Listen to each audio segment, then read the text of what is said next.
إن الحمد لله نحمده ونستعينه ونستغفره ونؤمن به ونتوكل عليه ونعوذ بالله من شرور أنفسنا ومن سيئات أعمالنا من يهده الله فلا مضل له ومن يضلله فلا هادي له ونشهد أن لا إله إلا الله وحده لا شريك له ونشهد أن سيدنا مولانا محمدا عبده ورسوله أرسله بالحق بشيرا ونذيرا صلى الله تعالى عليه وعلى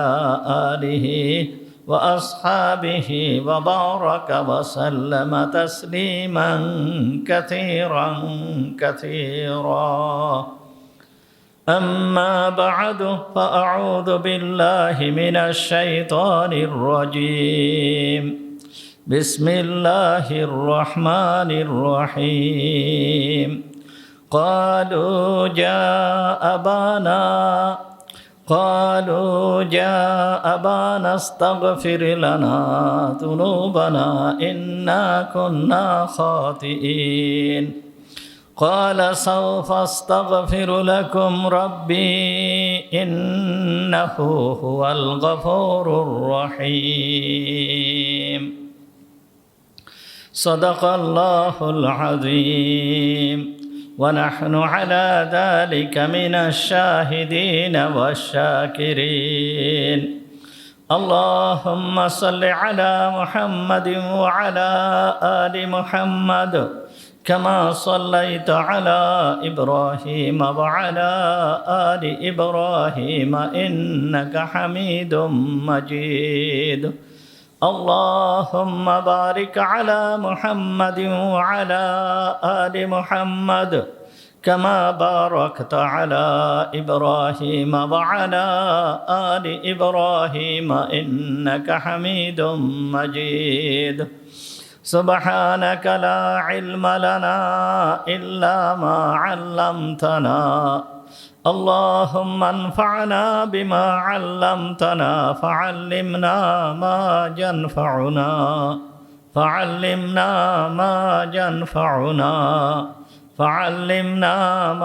ينفعنا وزدنا علما رب اشرح لي صدري ويسر لي أمري واحلل عقدة من لساني يفقهوا قولي اللهم طهر قلوبنا عن غيرك ونبر قلوبنا بنور معرفتك ربنا تقبل منا إنك أنت السميع العليم وتب علينا إنك أنت التواب الرحيم সমস্ত প্রশংসা সেই মহান রব্বুল আলামিনের জন্য যিনি আমাদেরকে আজকের এই পবিত্র জুমার দিনে জুমার নামাজ পড়তে আসার তৌফিক দান করেছেন। এই জন্য আমরা সবাই বলি আলহামদুলিল্লাহ। পবিত্র রমজান মাস অতিবাহিত হয়েছে। রমজান মাসের পর শাওয়াল মাস শুরু হয়েছে। শাওয়াল মাসের প্রথম জুমা আজ। রমজান মাস উপলক্ষে আমাদের সূরা ইউসুফের যে তাফসির চলতেছিল এই তাফসিরকে মওকুফ রাখা হয়েছিল। তো রমজান মাস শেষ হয়ে গিয়েছে। আশা করতেছি আল্লাহ তাআলা যদি তৌফিক দান করেন তাহলে সূরা ইউসুফের বাকি যেই অংশ বাকি রয়েছে এই সম্পর্কে আলোচনা করব ইনশাআল্লাহ। আয়াত তেলাওয়াত করা হয়েছে সূরা ইউসুফের 96, 97, 98 আয়াত তেলাওয়াত করা হয়েছে। আগেই বলা হয়েছে যে হযরতে ইউসুফ আলাইহিস সালাম ইউসুফ আলাইহিস সালামের ভাইদের সঙ্গে যখন পরিচয় হলো, পরিচয় হওয়ার পরে হযরত ইউসুফ আলাইহিস সালামের জামা দিয়ে ইয়াকুব আলাইহিস সালামের নিকট পাঠিয়ে দিলেন এবং বললেন যে আমার এই জামা নিয়ে আমার আব্বার চোখের উপরে রেখে দাও, আমার আব্বার চেহারার উপরে রেখে দাও, তাহলে আব্বা দৃষ্টিশক্তি ফিরে পাবে। তা আল্লাহ তাআলা এখানে বলতেছেন ফালাম্মা আং জা আল বাশিরু আলকাহু আলা ওয়াজহিহি ফারতাদ্দা বাসীরা। ওই জামা এনে যখন হযরত ইয়াকুব আলাইহিস সালামের চোখের উপরে রেখে দিল, ফালাম্মা আং জা আল বাশির, যখন সুসংবাদদাতা আসলো, আসার পরে আলকাহু আলা ওয়াজহিহি, এই জামাটাকে হযরত ইউসুফ আলাইহিস সালামের পিতার ইয়াকুব আলাইহিস সালামের মুখের উপরে, চেহারার উপরে রেখে দিল। ফারতাদ্দা বাসীরা, উনি দৃষ্টিশক্তি ফিরে পেলেন। যখন দৃষ্টিশক্তি ফিরে পেলেন, ক্বালা আলাম আকুল লাকুম ইন্নী আ'লামু মিনাল্লাহি মা লা তা'লামুন। তখন ইয়াকুব আলাইহিস সালাম বললেন যে আমি কি তোমাদেরকে এই কথা বলেছিলাম না যে আমি আল্লাহর পক্ষ থেকে যা জানি তোমরা তা জানো না? এ কথা আমি তোমাদেরকে কি বলেছিলাম না? তখন হযরত ইয়াকুব আলাইহিস সালামের যেই সমস্ত সন্তানেরা তারাও পিছনে ছিল, তারাও আসলো। আসার পরে এই সমস্ত সন্তানেরা মিলে বলতেছে কি, ক্বালু ইয়া আবানা, হে আমাদের পিতা, ইস্তাগফির লানা যুনুবানা, আপনি আমাদের জন্য আমাদের অপরাধের ক্ষমা চান আল্লাহর নিকটে, আমাদের অপরাধের ক্ষমা চান আল্লাহর নিকটে। ইন্না কুন্না খাতিইন, অবশ্যই আমরা অপরাধী, আমরা গুনাহগার। সুতরাং আপনি আমাদের এই অপরাধের জন্য আল্লাহর দরবারে ক্ষমা চান। এই পর্যন্ত আগের আলোচনা হয়েছিল। আজকের আলোচনা হযরত ইয়াকুব আলাইহিস সালাম বললেন, ক্বালা সাউফা আস্তাগফিরু লাকুম রব্বি ইন্নাহু হুয়াল গফুরুর রহিম। হযরত ইয়াকুব আলাইহিস সালাম বললেন, সাউফা আস্তাগফিরু লাকুম ইন্নাহু হুয়াল গফুরুর রহিম, আমি অতি শীঘ্রই তোমাদের জন্য আমার রবের নিকটে ইস্তিগফার করব, অর্থাৎ তোমাদের গুনাহ মাফের জন্য আল্লাহর দরবারে আমি মাফ চাব, অতি শীঘ্রই আমি মাফ চাব। ইন্নাহু হুয়াল গফুরুর রহিম, অবশ্যই তিনি গফুর, অবশ্যই তিনি রহিম। একথা হযরত ইয়াকুব আলাইহিস সালাম বললেন। তো এখানে হযরত ইয়াকুব আলাইহিস সালামের সন্তানেরা যখন ইয়াকুব আলাইহিস সালামকে বলল, হে আমাদের পিতা, আপনি আমাদের জন্য আমাদের অপরাধের ক্ষমা চান, আল্লাহর দরবারে আমাদের অপরাধের ক্ষমা চান। কিন্তু এখানে হযরত ইয়াকুব আলাইহিস সালাম যে বলল যে সাউফা আস্তাগফিরু লাকুম, আমি অতি শীঘ্রই তোমাদের জন্য ক্ষমা চাব, এখানে ইয়াকুব আলাইহিস সালাম ওই সময়ে একথা বলেন নাই যে আমি আল্লাহর দরবারে তোমাদের নিকটে ক্ষমা চাচ্ছি, আল্লাহ যেন তোমাদেরকে মাফ করে দেন, এ কথা বলেন নাই। বলতেছেন কি, আমি অতি শীঘ্রই আল্লাহর দরবারে তোমাদের নিকটে ক্ষমা চাব, মানে দেরি করে, একটু দেরি করে আমি ক্ষমা চাব। ওই মুহূর্তেই হযরত ইয়াকুব আলাইহিস সালাম আল্লাহর দরবারে ক্ষমা চান নাই। পক্ষান্তরে আগে অতিবাহিত হয়ে গিয়েছে, যখন হযরত ইউসুফ আলাইহিস সালাম আর ইউসুফ আলাইহিস সালামের ভাইদের ভিতরে পরিচয় ঘটল, যখন ভাইয়ের পরিচয় জানতে পারলো এবং নিজের পরিচয়কে তুলে ধরার পরে তারা যখন লজ্জিত হওয়ার পরে এই ভাইয়েরা বলেছিল যে আমরা অপরাধী। আসলে আল্লাহ তাআলা তোমার উপরে রহমত করেছেন, তোমার উপরে আমাদেরকে প্রাধান্য দিয়েছেন, আমরা ছিলাম অপরাধী। তখন হযরত ইউসুফ আলাইহিস সালাম ওই সময় কাল বিলম্ব না করে মুহূর্তের জন্যই একেবারে ওই সময় তৎক্ষণাৎ বললেন, লা তাসরিবা আলাইকুমুল ইয়াউম ইয়াগফিরুল্লাহু লাকুম ওয়া হুয়া আরহামুর রাহিমিন।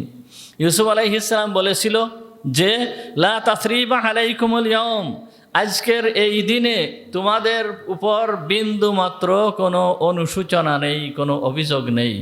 আল্লাহ তাআলা তোমাদেরকে ক্ষমা করে দিন, অবশ্যই তিনি বড় দয়াবান, সব থেকে বড় দয়াবান। ইউসুফ আলাইহিস সালাম এ কথা বলেছিল।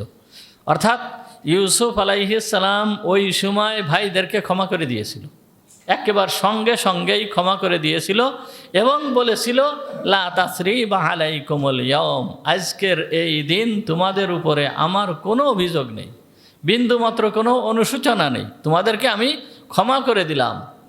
হযরত ইউসুফ আলাইহিস সালাম সাথে সাথেই ক্ষমা করে দিলেন, কিন্তু ইয়াকুব আলাইহিস সালাম দেরি করে ফেললেন, দেরি করলেন, বললেন যে আমি সাউফা আস্তাগফিরু লাকুম, তোমাদের জন্য আল্লাহর দরবারে ক্ষমা চাবো। তাহলে ইউসুফ আলাইহিস সালাম ক্ষমা করে দিলেন সাথে সাথে। আর ইয়াকুব আলাইহিস সালাম, যেহেতু ইয়াকুব আলাইহিস সালামের সন্তান তারা, আর ইউসুফ আলাইহিস সালাম হচ্ছে, আর তারা হচ্ছে ইউসুফ আলাইহিস সালামের ভাই, পানি পড়তেছে, তারা হচ্ছে ইউসুফ আলাইহিস সালামের ভাই। ভাই ভাইকে ক্ষমা করে দিল, কিন্তু পিতা ক্ষমা চাইতে বিলম্ব করল। এর ভিতরে কি রহস্য, কি হেকমত রয়েছে দেখেন। এখানে রহস্য এবং হেকমত, বহুত হেকমত রয়েছে। আল্লাহ তাআলা কুরআনুল কারীমকে অবতীর্ণ করেছেন, আর এই কুরআনুল কারীমের ভিতরে সেই সমস্ত ঘটনাকে উল্লেখ করে আমাদের নসিহাতের জন্য, আমাদেরকে নসিহাত করার জন্য আল্লাহ তাআলা এই সমস্তগুলোকে আমাদের সামনে বর্ণনা করতেছেন। এর ভিতরের রহস্য কি? এর ভিতরের এক নম্বর রহস্য যে হযরত ইউসুফ আলাইহিস সালাম সাথে সাথে ক্ষমা করে দিলেন। সাথে সাথে কেন ক্ষমা করলেন, কি জন্য সাথে সাথে ক্ষমা করে দিলেন? এক নম্বর কথা হচ্ছে হযরত ইউসুফ আলাইহিস সালামের নজর ছিল ফলাফলের দিকে। হযরত ইউসুফ আলাইহিস সালামের নজর কর্মের দিকে, কাজের দিকে ছিল না, ফলাফলের দিকে নজর ছিল। অর্থাৎ যে কোনো কাজ করলে তার ফলাফল পাওয়া যায়। যে কোনো কাজ, মানুষ কাজ করে কিসের জন্য? ফলাফলের জন্য। গাছ লাগায় কিসের জন্য? ফল খাবার জন্য। গাছ লাগায় ফলের জন্য। গাছের দিকে নজর না, নজর হচ্ছে কিসের দিকে? ফলের দিকে। মানুষ গাছের দিকে সাধারণত নজর দেয় না, নজর দেয় কিসের দিকে? ফলের দিকে নজর দেয়। একটা গাছ লাগানো হয়েছে, গাছ লাগানোর পরে ওই গাছটা বড় হয়েছে, আস্তে আস্তে বড় হয়েছে, কিন্তু ওই গাছটা যদি ফল না দেয় তাহলে ওই গাছটাকে আর রাখে না। ওই গাছটাকে কি করে? কেটে ফেলে দেয়। কেটে ফেলে দিয়ে হয়তো বিক্রি করে দেয়, নইলে জ্বালিয়ে ফেলে। তাহলে গাছ লাগানোর মূল উদ্দেশ্য হচ্ছে ফল, তার থেকে ফল খাওয়া। ঠিক মানুষ যেই কাজ করে, কাজ করার মাধ্যমে একটা ফলাফল আসে, কাজের ফল আসে। এই ফলাফল এই মানুষের জীবনের জন্য মুখ্য উদ্দেশ্য হয়। কাজটা মুখ্য উদ্দেশ্য না, কাজটা হচ্ছে কি? মাধ্যম। কাজটা হয় মাধ্যম, আর ফলাফলটা হয় মূল উদ্দেশ্য। তো হযরত ইউসুফ আলাইহিস সালাম কাজের দিকে নজর দেন নাই, নজর দিয়েছেন কিসের দিকে? ফলাফলের দিকে। যেমন উদাহরণ দিলে আপনারা আরও ভালো করে বুঝতে পারবেন যে আমাদের সন্তান যারা আছে, সন্তানদেরকে, আমাদের ছেলেমেয়েদেরকে সাধারণত আমরা যখন স্কুলে পাঠাই, স্কুলে পাঠানোর পরে যখন স্কুলে পাঠানো হয়, স্কুলে পাঠানোর পরে এই যে স্কুলে পাঠাচ্ছে, মা বাপ জোর করে স্কুলে পাঠাচ্ছে, সন্তানরা কিন্তু যেতে চায় না। যেতে চায় না। সন্তানরা জোর করে স্কুলে পাঠায়, সে পড়ে, স্কুলে পড়ে। স্কুলে যাওয়ার পরে স্কুলের ভিতরে আবদ্ধ থাকে। ছোট ছোট বাচ্চারা তারা চায় বাইরে ঘোরাফেরা করবে, এই তাদের মন চায়, কিন্তু সেইভাবে বাইরে ঘোরাফেরা করতে পারে না। স্কুলের ভিতরে আবদ্ধ থাকে, কষ্ট হয়, কষ্ট স্বীকার করে। শিক্ষকরা বাইরে যেতে দেয় না, শিক্ষকরা সদা সর্বদা দেখে রাখে, তাদের কষ্ট হয়, কষ্ট স্বীকার করতে হয়। এমনকি শিক্ষকদের থেকে অনেক সময় শাস্তিও ভোগ করা লাগে। এইভাবে চলতে থাকে, স্কুলের জীবন চলতে থাকে। স্কুলের থেকে যখন সে বাড়িতে ফিরে আসে, বাড়িতে ফিরে আসার সঙ্গে সঙ্গে একটু খাওয়া দাওয়া করলো, খাওয়া দাওয়া করে হয়তো অন্য কোনো খেলাধুলার ভিতরে যাবে বা অবসর নেবে, তাও সে সময় পায় না। মা বাপ বলতে থাকে, এই তাড়াতাড়ি পড়তে বস, এখন স্যার আসবে, স্যার এসে পড়াতে আসবে, তুই তাড়াতাড়ি প্রস্তুত হ।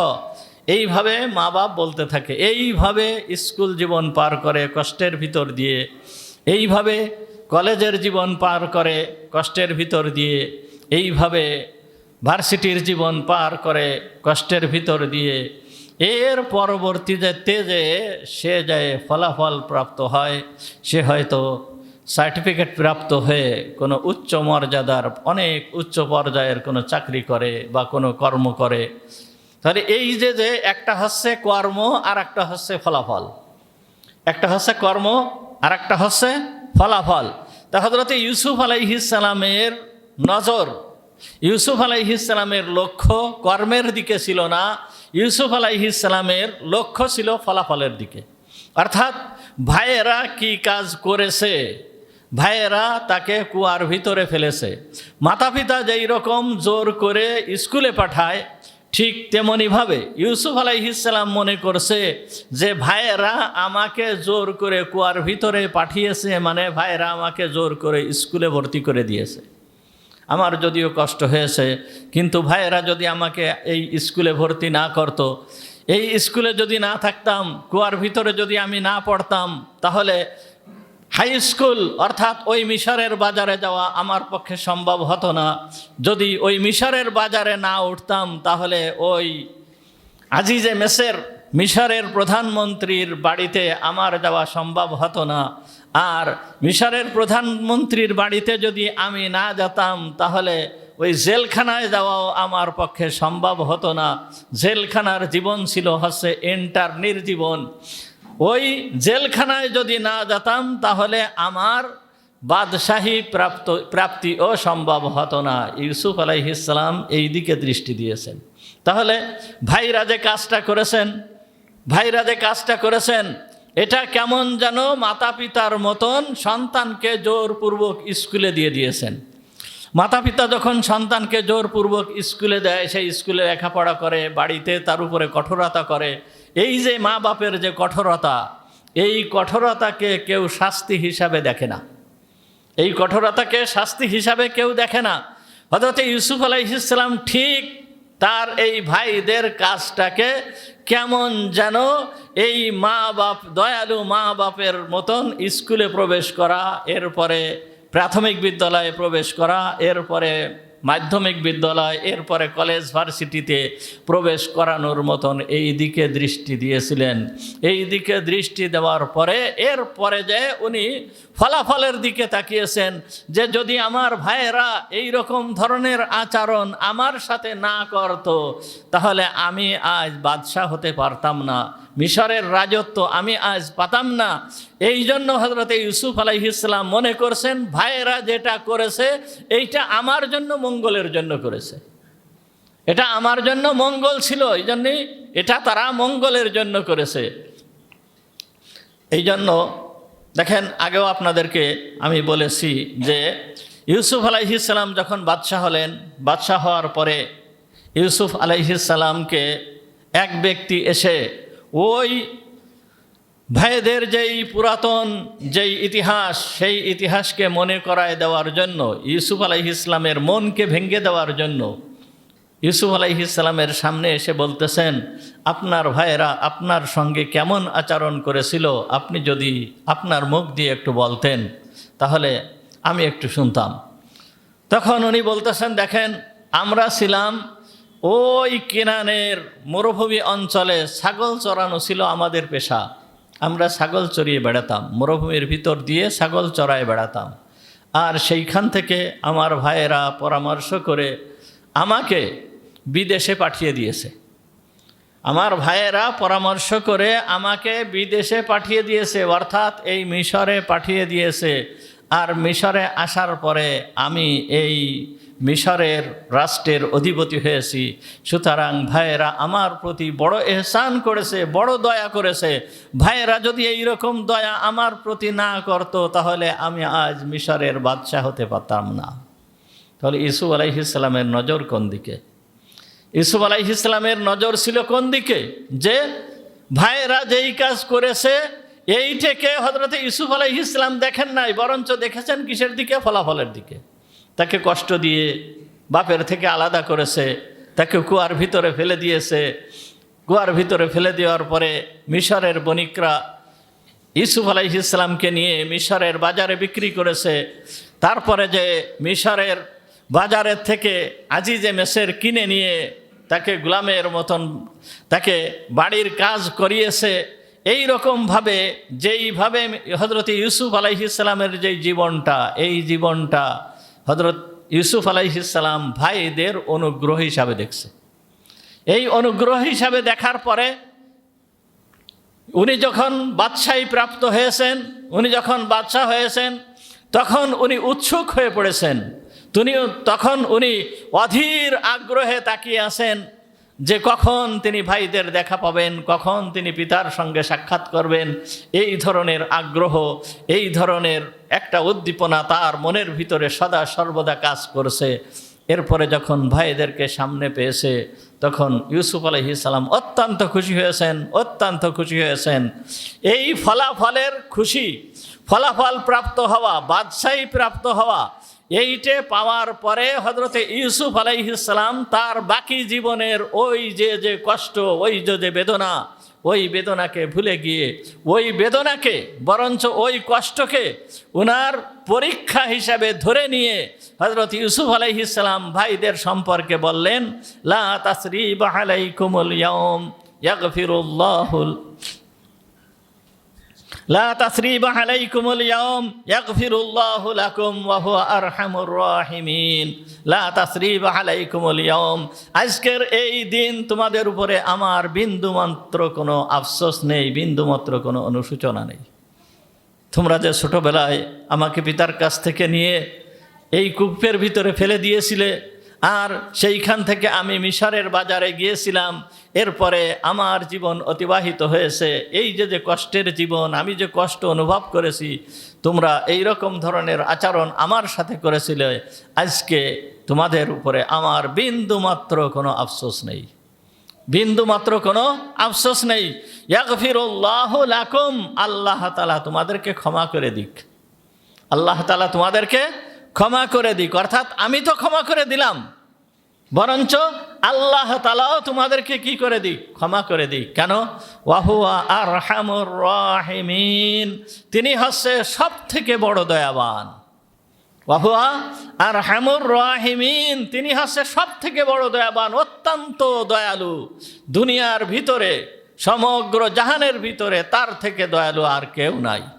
তিনি যেই রকম আমার উপরে দয়া করেছেন, আমার উপরে কেমনভাবে দয়া করেছেন, আমাকে মিশরের বাদশাহী দিয়ে আমার উপরে দয়া করেছেন, আমাকে মিশরের বাদশাহী দিয়ে আমার উপরে দয়া করেছেন, সমস্ত মাখলুকের উপরে দয়া করেছেন। ঠিক তেমনিভাবে তোমাদের উপরেও আল্লাহ তাআলা দয়াবান, তোমাদের উপরেও আল্লাহ তাআলা দয়া করবেন, তোমাদের উপরেও আল্লাহ তাআলা দয়া করবেন। আর সেই দয়ার ফলটা কিভাবে হয়েছিল? যে ইউসুফ আলাইহিস সালাম ওই ভাইদের সবাইকে মিশরে নিয়ে আসছিলেন। মিশরে এনে তাদের বসবাসের ব্যবস্থা, তাদের সুন্দর বাসস্থানের ব্যবস্থা হযরত ইউসুফ আলাইহিস সালাম করে দিয়েছিলেন।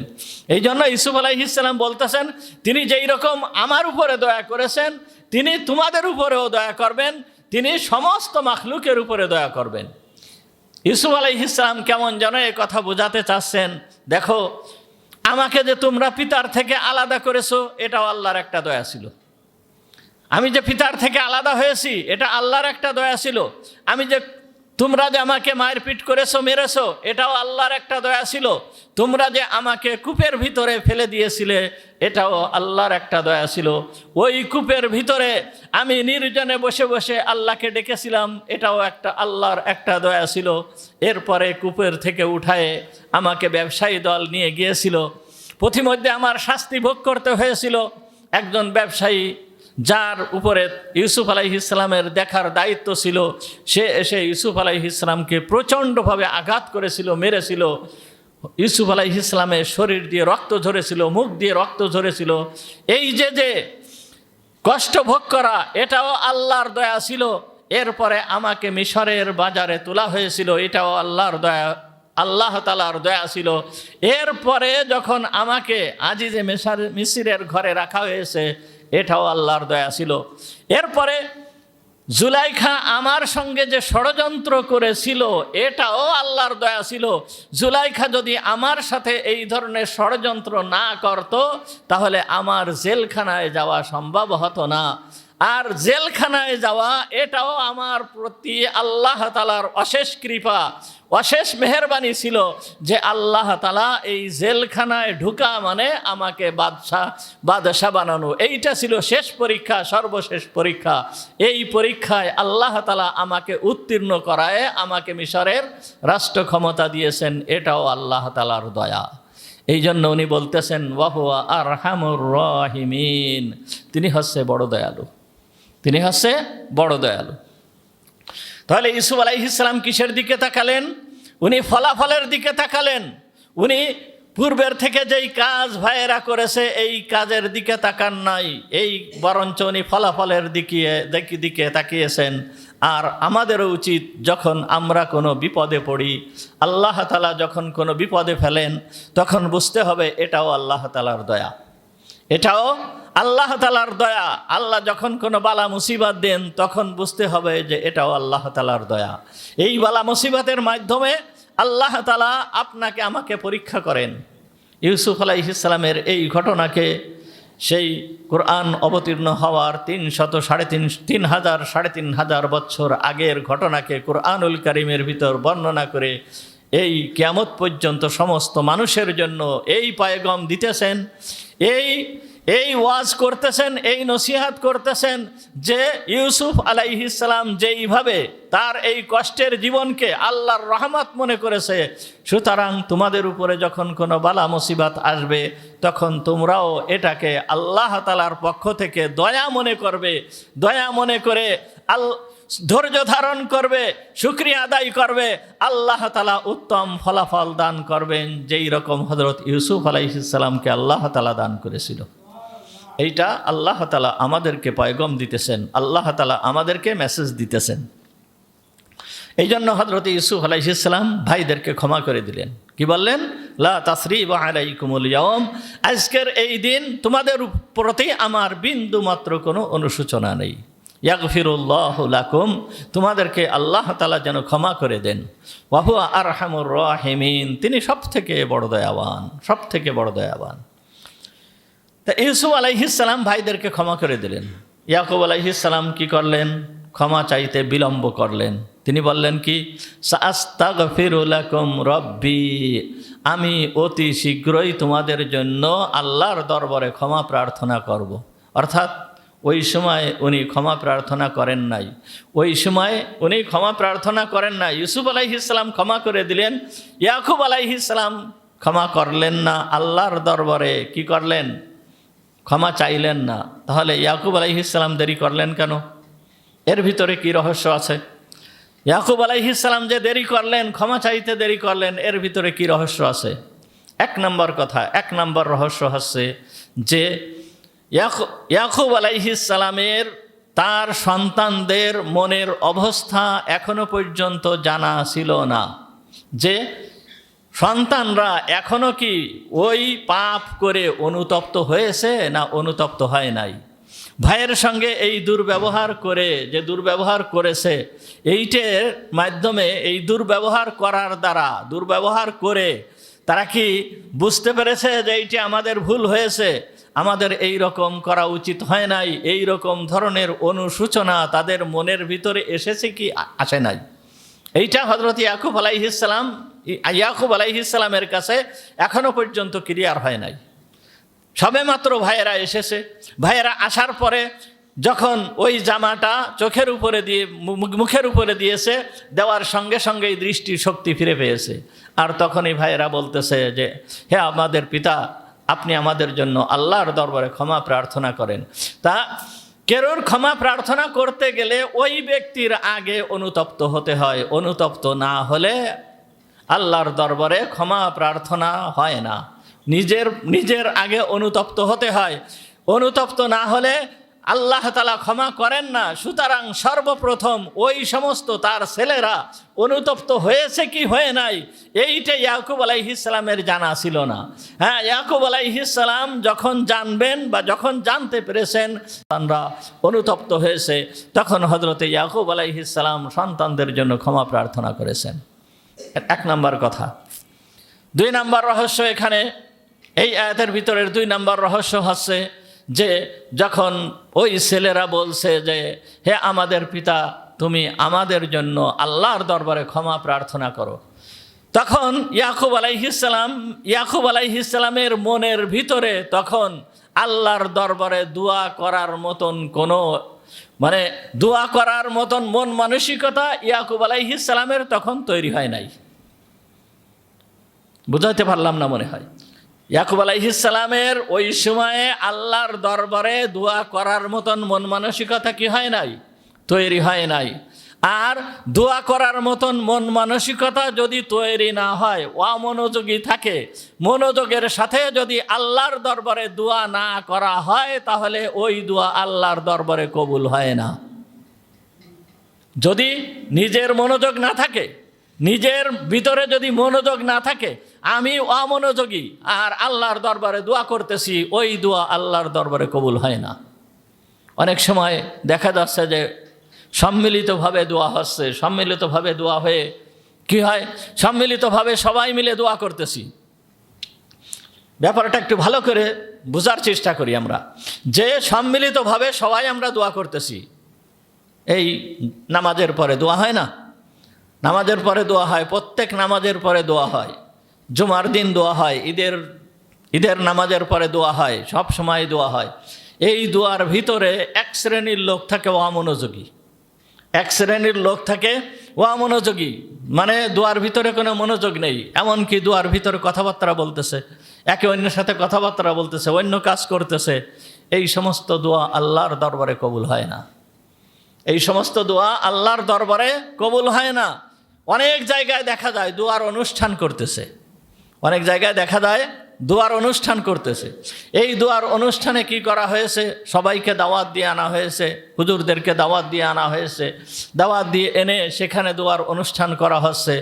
নিজেই দোয়ার অনুষ্ঠান করতেছে, হুজুররা দোয়া করার জন্য বসছে, নিজে দোয়ার জন্য আসে নাই, সে নিজে দোয়ার জন্য আসে নাই, তিনি অন্য কাজ করতেছেন, অন্য কাজ করে বেড়াচ্ছেন। হুজুর আপনারা দোয়া শুরু করে দেন, আপনারা দোয়া করতে থাকেন, মানে নিজের ওর প্রতি কোনো ভ্রুক্ষেপ নেই।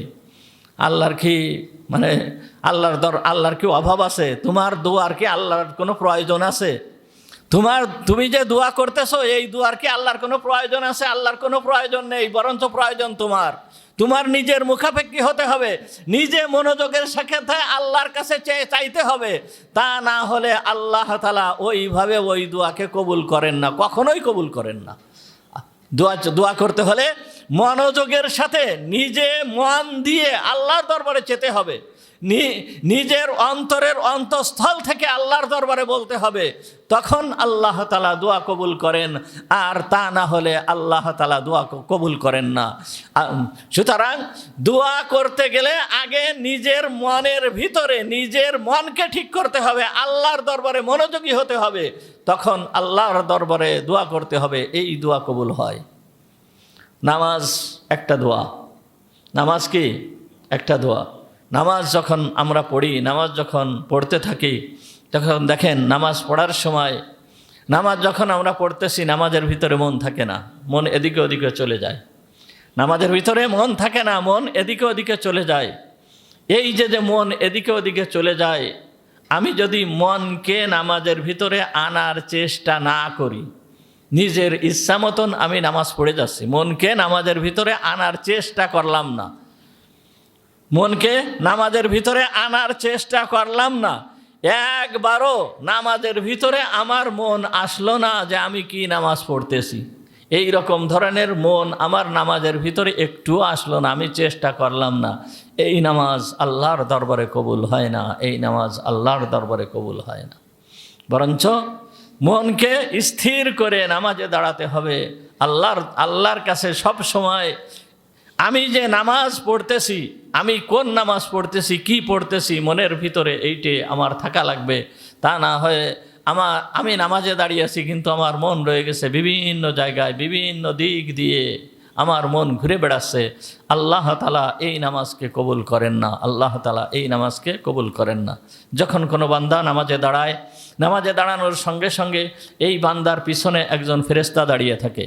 এই ফেরেশতা ওই ব্যক্তি যখন নামাজকে পরিপূর্ণ করে সুন্দরভাবে নামাজ আদায় করে, নামাজের ভিতরে একাগ্রতা এনে নামাজ আদায় করে, তখন নামাজ শেষ করার সঙ্গে সঙ্গে ওই ফেরেশতা এই নামাজটাকে একটা রেশমি রুমালে মুড়ে একেবারে আল্লাহর দরবারে নিয়ে চলে যায়।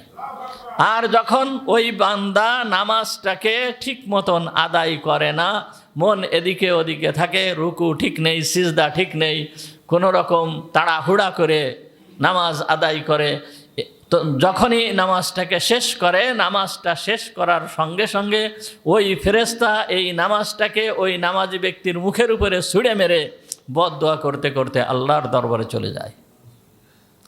এই জন্য দোয়া করতে হবে কি, মনকে ঠিক করে দোয়া করতে হবে, আল্লাহর দিকে মন দিয়ে তারপরে দোয়া করতে হবে, তাহলে আল্লাহ তাআলা দোয়া করবেন।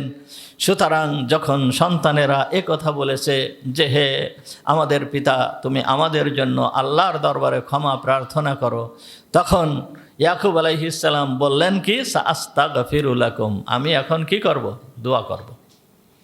একজন বিখ্যাত আল্লাহওয়ালা ব্যক্তি, আল্লাহর বান্দা, কোনো এক মাদ্রাসার শিক্ষক ছিলেন। উনি মাদ্রাসায় বড় অভাব চলতেছে, টাকা পয়সা নাই।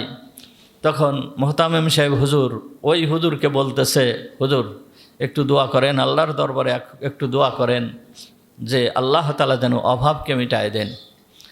তখন ওই আল্লাহওয়ালা ব্যক্তি বলতেছে যে হুজুর এখন আমার দোয়া আসতেছে না, অর্থাৎ আমি যে এখন দোয়া করব আমার মন মানসিকতা সেই রকম তৈরি হয় নাই, সুতরাং আমি এখন দোয়া করলে তো দোয়া কবুল হবে না, কাজ হবে না।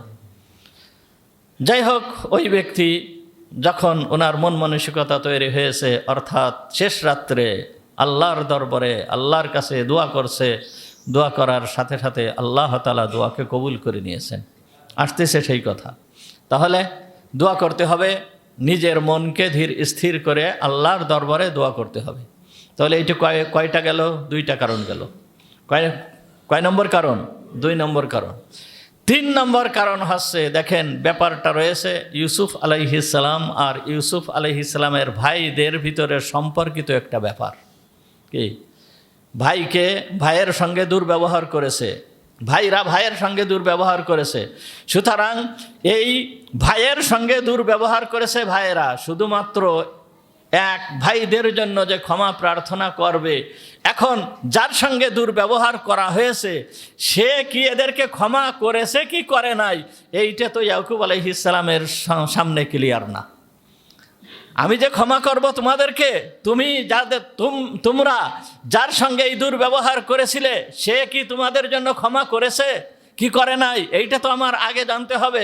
এইটা না জেনে তো আমি তোমাদের সম্পর্কে আল্লাহর দরবারে ক্ষমা প্রার্থনা করতে পারবো না। তার কারণ ব্যাপারটা তো আমার একা না, ব্যাপারটা তোমাদের একা না, এর ভিতরে আর একজন জড়িত রয়েছে, অর্থাৎ আমার ছেলে ইউসুফের ভিতরে জড়িত রয়েছে। ইউসুফের সঙ্গে তোমাদের মুআমালা, তোমাদের আচরণ কেমন হয়েছে, সে তোমাদেরকে ক্ষমা করেছে কি করে নাই, এইটা তো আমার জানা নাই। সুতরাং আমি এখন কিভাবে তোমাদের জন্য ক্ষমা প্রার্থনা করব, আমি পরে যে ক্ষমা প্রার্থনা করব। অর্থাৎ আমি জেনে নিই ইউসুফের কি অবস্থা, ইউসুফ কি করেছে তোমাদের সঙ্গে, কি আচরণ করেছে তোমাদের সঙ্গে, ইউসুফ কি তোমাদেরকে ক্ষমা করেছে।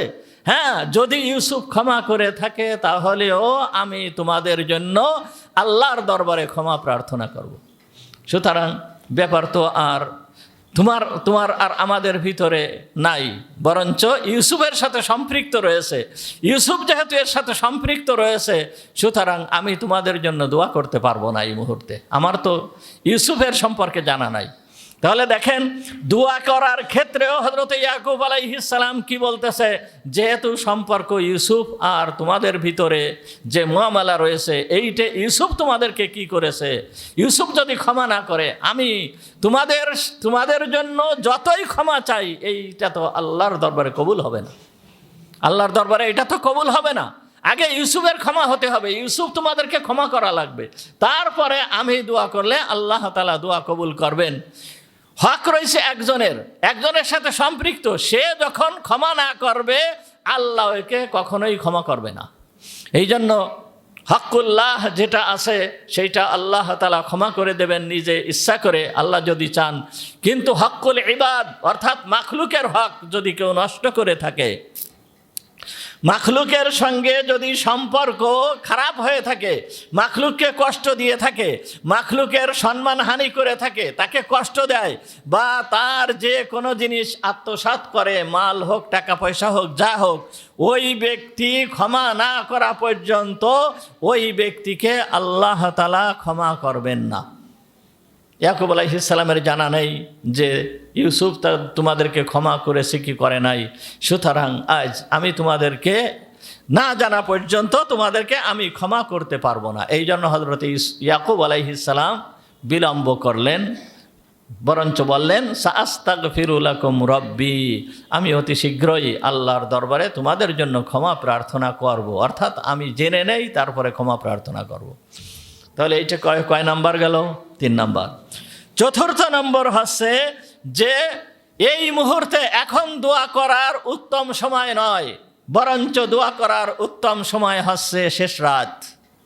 বরঞ্চ দোয়া করার উত্তম সময় কোন সময়? শেষ রাত। শেষ রাত হচ্ছে দোয়া করার উত্তম সময়। ওই সময়ে আমি তোমাদের জন্য দোয়া করব। ওই সময় আল্লাহ তাআলা তার বান্দাদের দোয়াকে কবুল করেন। আল্লাহ তাআলা তার বান্দাদের দোয়াকে কবুল করার জন্য আল্লাহ তাআলা ওই সময় প্রস্তুত থাকেন। আল্লাহ তাআলা ঘোষণা করতে থাকেন যে আছে কি কোনো ক্ষমা প্রার্থনাকারী যাকে আমি ক্ষমা করে দেব। আল্লাহ তাআলা এইভাবে ঘোষণা করতে থাকেন শেষ রাত্রে। সুতরাং আমি শেষ রাত্রে তোমাদের জন্য ক্ষমা প্রার্থনা করব। এই শেষ রাতের জন্য অপেক্ষা হযরত ইয়াকুব আলাইহিস সালাম করতেছিলেন, এই শেষ রাত্রে দোয়া করবেন, এই জন্য উনি এই কথা সন্তানদেরকে বললেন। শেষ রাত মুমিন বান্দাদের জন্য বড় বড় একটা মানে অমূল্য সম্পদ হচ্ছে শেষ রাত। এই সময় বান্দা যদি আল্লাহর দরবারে দোয়া করে, আল্লাহ তাআলা তাদের দোয়াকে কবুল করেন, তাদের দোয়াকে কবুল করেন। দেখেন মুহাম্মদুর রাসূলুল্লাহ সাল্লাল্লাহু আলাইহি ওয়াসাল্লাম সারাটা সময় দিনের কাজ করতেন। সারা দিন ভর কিভাবে আল্লাহর জন্য কাজ করতেছেন, আল্লাহর কাজই করতেছেন, আল্লাহর কাজই করতেছেন, সদা সর্বদা আল্লাহর কাজ করতেছেন। আল্লাহর কাজ ছাড়া অন্য কোনো কাজ করতেছেন না, দুনিয়ার কোনো কাজ করতেছেন না, ঘর বাড়ির কাজ করতেছেন না, ক্ষেত খামারের কাজ করতেছেন না, চাকরি বাকরির কাজ করতেছেন না। খেয়ে না খেয়ে 3 দিন পর্যন্ত পেটে পাথর বেঁধে 3 দিন পর্যন্ত পেটে পাথর বেঁধে মুহাম্মদুর রাসূলুল্লাহ সাল্লাল্লাহু আলাইহি ওয়াসাল্লাম শত্রুদের মোকাবেলার জন্য, জিহাদের জন্য না খেয়ে 3 দিন পর্যন্ত পেটে পাথর বেঁধে পরীক্ষা খনন করেছেন। পেটে পাথর বেঁধে রাখতেন কি জন্য? আমরা ওই ধরনের ক্ষুধার সম্মুখীন কেউ হয়ে নাই, এই জন্য আমরা বুঝতে পারি না যে ওই ক্ষুধা কেমন ক্ষুধা। ওই রকম ধরনের ক্ষুধার সম্মুখীন আমরা কেউ হই নাই, আজ পর্যন্ত আমরা ওই রকম ধরনের ক্ষুধার সম্মুখীন হয় নাই, এই জন্য আমরা বুঝতে পারি না ওই ক্ষুধা কেমন ক্ষুধা। ক্ষুধা লাগছে পেটের ভিতরে আর পাথর বেঁধে রাখা হয়েছে পেটের উপরে। লাভটা কি লাভ? আগে বুঝতাম না, কিন্তু পরবর্তীতে বুঝছি, পরবর্তীতে জানতে পারছি যে কেন। আমারও প্রশ্ন ছিল যে ক্ষুধা লাগছে পেটের ভিতরে, কিন্তু পেটের উপরে পাথর বাঁধা কেন? হুজুর আকরাম সাল্লাল্লাহু আলাইহি ওয়াসাল্লাম 3টে পাথর বেঁধে রাখছেন, সাহাবীরা 2টা পাথর বাঁধছেন, 1টা পাথর বাঁধছেন। সাহাবীরা এই রকম কেন হয়েছে, কেন করেছে? অর্থাৎ এমন ক্ষুধা লাগছে যে মাদাটাকে সোজা করবে, সোজা করার মতন কোনো ক্ষমতা নাই, শক্তি নাই।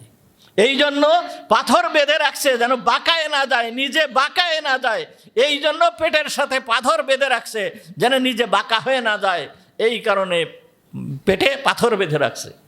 এক সাহাবী মুহাম্মদুর রাসূলুল্লাহ সাল্লাল্লাহু আলাইহি ওয়াসাল্লামের কাছে ওই সময় ওই পরীক্ষা খনন করার সময় এইরকম ঘটনা, পাথর বাঁধার ঘটনা একটা হয়েছে তা নয়, এরকম বহু ঘটনা ঘটেছে। এক সাহাবী হুজুরকে নিজের পেট উঁচু করে দেখাচ্ছে, হুজুর আমি পেটে পাথর বেঁধে রাখছি, তার মানে আমার প্রচণ্ড ক্ষুধা, আমি সহ্য করতে পারতেছি না।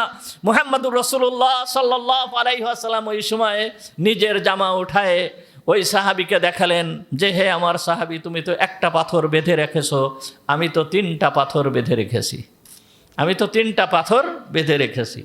যাই হোক, এরপরে হযরতে জাবের রাদিয়াল্লাহু তাআলা আনহু হুজুর সাল্লাল্লাহু আলাইহি ওয়াসাল্লামকে দাওয়াত দিলেন। দাওয়াত দেওয়ার পরে সমস্ত সাহাবীরা মিলে জাবের রাদিয়াল্লাহু তাআলা আনহুর বাড়িতে যেয়ে মাত্র একটা ছাগল আর 3.5 কেজি 300 গ্রাম আটা, এই 3 কেজি 300 গ্রাম আটা আর একটা ছাগল, ছোট্ট একটা ছাগলের গোশত দিয়ে এই 1000 লোকের খাদ্য খাবারের ব্যবস্থা হয়ে গিয়েছিল। আল্লাহ তাআলা সবাইকে খাবারের ব্যবস্থা করেছিল। তা যে কথা বলতেছিলাম, মুহাম্মদুর রাসূলুল্লাহ সাল্লাল্লাহু আলাইহি ওয়াসাল্লাম আল্লাহর জন্য কাজ করতেছেন, দ্বীনের জন্য কাজ করতেছেন, নিজের খাবারের জন্য কাজ করতেছেন না, দ্বীনের জন্য কাজ করতেছেন, জিহাদের জন্য কাজ করতেছেন, পরীক্ষা খনন করতেছেন। এরপরে আল্লাহ তাআলা বলতেছেন, ফাইদা ফারাগতা ফানসাব ওয়া ইলা রাব্বিকা ফারগাব। হে আমার রসুল, তুমি তো দিনে অনেক কষ্টের ভিতর দিয়ে কাটাও, দিনের কষ্ট করতে থাকো, তুমি একান্তভাবে আমার সম্মুখে তুমি দাঁড়াতে পারো না, আমার কাছে তুমি কিছু চাইতে পারো না, সুতরাং তুমি রাত্রেবেলায় ওঠো, শেষ রাত্রে উঠো, একান্তভাবে আমার সাথে বসো, আমার সাথে যোগাযোগ করো, আমার কাছে চাও, আমি তোমার সমস্ত চাহিদাকে পূরণ করব। এইভাবে আল্লাহ তাআলা নির্দেশ দিচ্ছেন তার রসুলকে। সূরা আনফালের ভিতরে সূরা আলাম নাশরাহ লাকা সাদরাক ওয়া ওয়াদা'না আনকা বিজরাক আল্লাযী আনকাযা যাহরাক ওয়া রাফা'না লাকা যিকরাক ফাইন্না মা'আল উসরি ইউসরা ইন্না মা'আল উসরি ইউসরা ফাইযা ফারাগতা ফানসাব ওয়া ইলা রাব্বিকা ফারগাব। ফাইযা ফারাগতা, তুমি যখন দিনের বেলায় তুমি কাজের থেকে ফারেগ হইলে, অর্থাৎ দিনের বেলায় যেই সমস্ত কাজ করতেছিলে এই কাজের থেকে যখন ফারেগ হয়েছো, ফারেগ হওয়ার পরে ফাইদা ফারাগতা ফানসাব, তুমি দৃঢ়ভাবে মজবুতির সঙ্গে আমার কাছে, আমার সামনে বসো, আমার জন্য তুমি ইবাদত করো, আমার জন্য তুমি দাঁড়িয়ে যাও। এইভাবে আল্লাহ তার রসুলকে বলতেছেন, ইয়া আইয়ুহাল মুযাম্মিল কুমিল লাইলা ইল্লা কলিলা নিসফাহু আও ইনকুস মিনহু কলিলা। হুজুর আকরাম সাল্লাল্লাহু আলাইহি ওয়াসাল্লাম কম্বল মুড়ি দিয়ে শুয়ে আছেন। আল্লাহ তাআলা বলতেছেন, ইয়া আইয়ুহাল মুযাম্মিল, হে কম্বল আবৃতকারী, অর্থাৎ কম্বল মুড়ি দিয়ে শুয়ে রইছো। মুযাম্মিল বলা হয় যিনি কম্বল আবৃত করে রাখছেন, তাকে বলা হয় মুযাম্মিল। আল্লাহ তাআলা ডাক দিচ্ছেন, হে কম্বল আবৃতকারী, কুমিল লাইল, তুমি দাঁড়িয়ে যাও, উঠে যাও, দাঁড়াও, দাঁড়িয়ে কি করো? আল্লাহর দরবারে দাঁড়িয়ে নামাজ পড়তে থাকো, আল্লাহর দরবারে দোয়া করতে থাকো। সুতরাং শেষ রাত হচ্ছে মুসলমানদের জন্য একটা উত্তম সময়, মুসলমানদের জন্য, মুমিনদের জন্য একটা উত্তম সময়। এই সময়ে আল্লাহ তাআলার দরবারে দোয়া করতে হয়, এই সময় আল্লাহ তাআলার দরবারে দোয়া করতে হয়। আর আল্লাহর মঞ্জুরি ছাড়া কোনো জিনিস কখনোই সম্ভব হয় না, কোনো জিনিস কখনোই সম্ভব হয় না। আল্লাহ যেইটা মঞ্জুর করেন সেইটা আল্লাহর পক্ষ থেকে ফয়সালা হয়। সুতরাং আল্লাহর দরবারে দোয়া করতে হবে। এই জন্য হযরত ইয়াকুব আলাইহিস সালাম কি করলেন? আল্লাহর দরবারে দোয়া করলেন। আল্লাহর দরবারে হযরত ইয়াকুব আলাইহিস সালাম সন্তানদেরকে বললেন যে, সাআস্তাগফিরু লাকুম রব্বি, আমি অবশ্যই তোমাদের জন্য আমার রবের দরবারে দোয়া করব। তিনি ইন্নাহু হুয়াল গফুরুর রহিম, তিনি হচ্ছে কি গফুর এবং তিনি হচ্ছে কি রহিম, তিনি ক্ষমাকারী এবং তিনি দয়ালু। আমি তোমাদের জন্য দোয়া করব কোন সময়? শেষ রাত্রে তোমাদের জন্য দোয়া করব।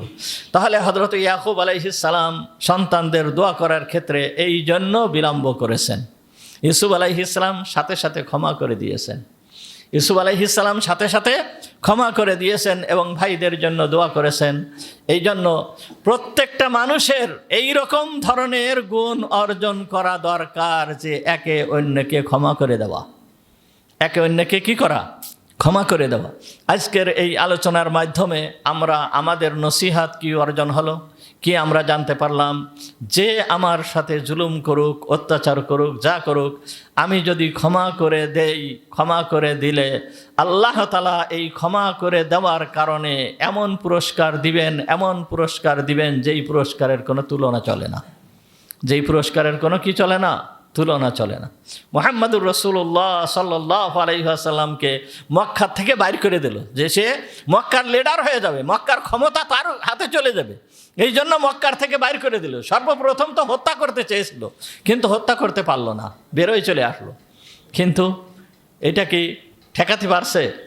মক্কা থেকে হুজুর সাল্লাল্লাহু আলাইহি ওয়াসাল্লাম বেরোয় চলে গিয়েছেন না, নিজের বাসভূমি সব কিছু ছেড়ে দিয়ে, কত কষ্ট করে ছেড়ে দিয়ে উনি কত বছর, 8 বছর পর্যন্ত মদিনায় থাকলেন। মদিনায় থাকার পরে 8 বছর পরে ওই মক্কায় প্রবেশ করলেন বিজয় বেশে, মক্কার প্রেসিডেন্ট হিসাবে বিজয় বেশে মক্কায় প্রবেশ করলেন। মক্কায় ওই মক্কার ক্ষমতা আল্লাহ তাআলা মুহাম্মদুর রাসূলুল্লাহ সাল্লাল্লাহু আলাইহি ওয়াসাল্লামের হাতে দিয়ে দিলেন। কিন্তু যেই কষ্ট পেয়েছিল, যেই পরিমাণ কষ্ট স্বীকার করেছিল, কষ্ট হয়েছিল, তারা যেই পরিমাণ কষ্ট হুজুরকে দিয়েছিল, সেই কষ্টকে হুজুর মনে রাখছেন। ইউসুফ আলাইহিস সালাম যেই রকম ভাইদেরকে ক্ষমা করে দিলেন, হুজুর আকরাম সাল্লাল্লাহু আলাইহি ওয়াসাল্লামও বলেছিল যে লা তাসরিবা আলাইকুমুল ইয়াওম, আজকের এই দিন তোমাদের উপরে বিন্দু মাত্র কোনো অভিযোগ নেই, তোমাদেরকে ক্ষমা করে দেওয়া হলো।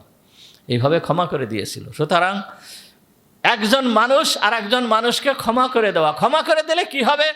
সে তো উপকৃত হলো, কিন্তু সে যতটুকু উপকৃত হলো তার থেকে বেশি উপকৃত হব আমি, যে ক্ষমা করতেছি সে। কারণ এই ক্ষমা করার কারণে আল্লাহ তাআলা এমন পুরস্কার দেবেন যেই পুরস্কার অন্য কোনো মাধ্যমে পাওয়া যায় না, অন্য কোনো ইবাদতের মাধ্যমে পাওয়া যায় না, অন্য কোনোভাবে পাওয়া যায় না। ক্ষমা করার মাধ্যমে যেই পুরস্কার পাওয়া যায়। ইসলাম একটা আদর্শের ধর্ম, ইসলাম ভ্রাতৃত্বের ধর্ম। একজন আরেকজনকে ভালোবাসবে, একজন আরেকজনকে ভালোবাসবে, একজন আরেকজনের প্রতি সহমর্মিতা দেখাবে, এইটাই হচ্ছে ইসলাম চায়। ইসলামের সব থেকে বড় আদর্শ হচ্ছে এইটা, যে একজন আরেকজনকে ক্ষমা করবে, একজন আরেকজনকে ভালোবাসবে। একটা ঘটনা মনে পড়ে গেল। আমার ভাই, আপনারা চেনেন মুফতি আবুল বাশার, ও গিয়েছিল মিশরে, যে জাবালে মুকাদ্দাসা, অর্থাৎ মুসা আলাইহিস সালাম যেই পাহাড়ের উপরে আল্লাহর সঙ্গে কথা বলেছিল, ওই যে পাহাড় আমরা তুর পাহাড় বলি, আসলে ওই পাহাড়টার নাম হচ্ছে কি আল জাবালুল মুকাদ্দাসা, মানে পবিত্র পাহাড়। ওই পাহাড়ে উঠেছিল। তো ওই পাহাড়ে উঠতে গেলে অনেক সময় লাগে, প্রায় 5-6 ঘন্টা সময় লাগে। ওই পাহাড়ে উঠে পাহাড়ের চূড়ায় যখন গিয়েছিল, লম্বা ঘটনা আমি সংক্ষেপে বলতেছি, ওই পাহাড়ের চূড়ায় যখন উঠেছিল, ওই পাহাড়ের চূড়ায় একেবারে পাহাড়ের উপরে ওই জায়গায় একটা মসজিদ আছে, ছোট্ট একটা মসজিদ। ওই জায়গায় মুসলমানরা প্রবেশ করে। আর একটা ছোট্ট আর একটা গির্জা আছে, যেই জায়গায় ইহুদিরা প্রবেশ করে।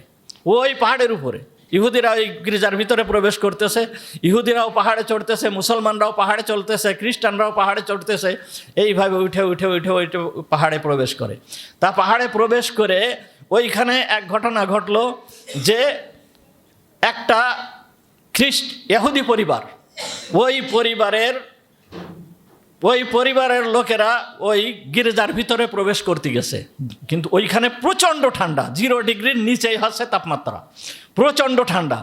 ওই ঠান্ডার থেকে বাঁচার জন্য ওই গির্জায় প্রবেশ করতে গিয়েছে। যখন গির্জায় প্রবেশ করতে গিয়েছে, যাওয়ার পরে গির্জায় যখন ঢুকার সময় ওই ইহুদি যারা ছিল, ওরা গির্জায় ঢুকতে দেয় নাই। মানে ওদের সাথে ছোট্ট একটা বাচ্চা ছিল। ওই বাচ্চা থাকার কারণে বলতেছে যে এই বাচ্চা যদি আমাদের এই পবিত্র এই ঘরের ভিতরে যদি প্রস্রাব করে দেয়, তাহলে তো ঘর নাপাক হয়ে যাবে। সুতরাং ওই বাচ্চা নিয়ে এখানে ঢুকা যাবে না, ওইখান থেকে বের করে দাও। ঢুকতে দিলই না। তখন ওরা এই জায়গায় আসলো, এই আমার ভাই এবং ওর সাথে আরেকজন ছিল, তারা ওই মসজিদের ভিতরে ঢুকছে। গড়ে 3 জন ছিল ওই মসজিদের ভিতরে। তা ওরা মসজিদে ঢুকার চেষ্টা না, শুধুমাত্র যাওয়ার সাথে সাথেই ওদেরকে বলল যে আসেন, আপনারা আসেন, ভিতরে ঢোকেন। ভিতরে ঢুকার সাথে সাথে দেখে ছেলেটা, মানে তাদের সেই বাচ্চাটা ঠান্ডাতে একেবারে খুব হয়ে গিয়েছে। তখন ওই বাচ্চাটাকে আগে শোয়াই দিয়ে মসজিদের ভিতরে যে জায়নামাজ অর্থাৎ এই মুসাল্লা ছিল, এই মুসাল্লা দিয়ে ওকে ঢেকে দিয়েছে। ঢেকে দিয়ে ওদের কাছে খাবার ছিল, ওদের কাছে বাচ্চার জন্য খাবার ছিল। বলতেছে যে তোমাদের কাছে কোনো খাবার আছে কি না বাচ্চাকে দেওয়ার জন্য? তখন বলো যে হ্যাঁ খাবার আছে। তখন আমার ভাই আর ও এই খাবার ওদেরকে দিয়েছিল, খাবার খাওয়াইয়েছিল। দেখেন কাজ হয়েছে এতটুকু। এতটুকু হওয়ার পরে বলতেছে যে আমার ভাই এবং ওকে বলতেছে যে তোমরা যে আমার বাচ্চাকে এইভাবে শুয়াই দিলে, এইখানে রাখলে, আর এই নামাজ যাতে তোমরা নামাজ আদায় করো সেই জিনিস দিয়ে আমার বাচ্চার গায়ে দিয়ে দিলে, তা এই বাচ্চা যদি প্রস্রাব করে দেয় তাহলে কি হবে? এই তোমাদের এইটা তো ভিজে যাবে, প্রস্রাব করলে তো এটা নষ্ট হয়ে যাবে। তখন বলতেছে যে এইটা যদি ভিজে যায় তাহলে আমরা এটাকে ফেলে দেবো। তোমার এই বাচ্চার জীবনের চেয়ে তো আমাদের এই নামাজ তো আর বেশি মূল্যবান নয়, নামাজের এই মুসাল্লা তো আর বেশি মূল্যবান নয়, তোমার বাচ্চার জীবন তো এর থেকে অনেক মূল্যবান। এতটুকু কথা হয়েছিল। এতটুকু কথা হওয়ার পরে এত মুগ্ধ হয়েছে ওই পরিবার। ওরা ওইখান থেকে বের হয়ে আসছে। বের হয়ে এসে আমার ভাইও নিচে নেমে চলে আসছে। যখন নিচে নামছে, নিচে নেমে আসার পরে ওই রকম একটা গির্জা নিচে একেবারে পাহাড়ের পাদদেশে জাবালে মুকাদ্দাসার নিচে একটা গির্জা, ওই গির্জার ভিতরে দেখে ওই পরিবারটা ওই গির্জার আশেপাশ দিয়ে ঘুরতেছে। তখন বলতেছে কি ব্যাপার, তোমরা গির্জায় ঢুকতেছো না? চিনছে তো, ওইখানে দেখা হয়েছে, তোমরা গির্জায় যাচ্ছ না? তখন বলতেছে যে দেখো ওই গির্জায় আর জীবনে কখনোই ঢুকবো না, যেখানে আমাদের এই বাচ্চার নিরাপত্তা নেই ওই গির্জায় আমরা আর কখনো ঢুকবো না। যদি ঢুকি কোনোদিন তাহলে তোমাদের মসজিদে ঢুকবো। এ কথা বললো। বলার পরে এরপরে ওখান থেকে ওরা চলে গিয়েছিল। চলে যে ওই ব্রিটেনে যে তারা ব্রিটেনের নাগরিক, ব্রিটেনে যে আমার ভাইয়ের সঙ্গে ভিডিও কলে ওই বড় এক মসজিদের ইমাম সাহেবের সামনে নিয়ে তারা ইসলাম গ্রহণ করে ফেলেছিল। তাহলে চিন্তা করেন, ইসলাম হচ্ছে কিসের ধর্ম? ভ্রাতৃত্বের ধর্ম। ইসলাম একটা ইহুদি তো দূরের কথা, মানুষ তো দূরের কথা, একটা পশুও যেন কষ্ট পাক, এইটা ইসলাম কখনো চায় না, এটা ইসলাম কখনো চায় না। সুতরাং আমরা সেইভাবে ভ্রাতৃত্বের বন্ধন গড়ে তুলি। আখিরু দাওয়ানা আলহামদুলিল্লাহি রাব্বিল আলামিন।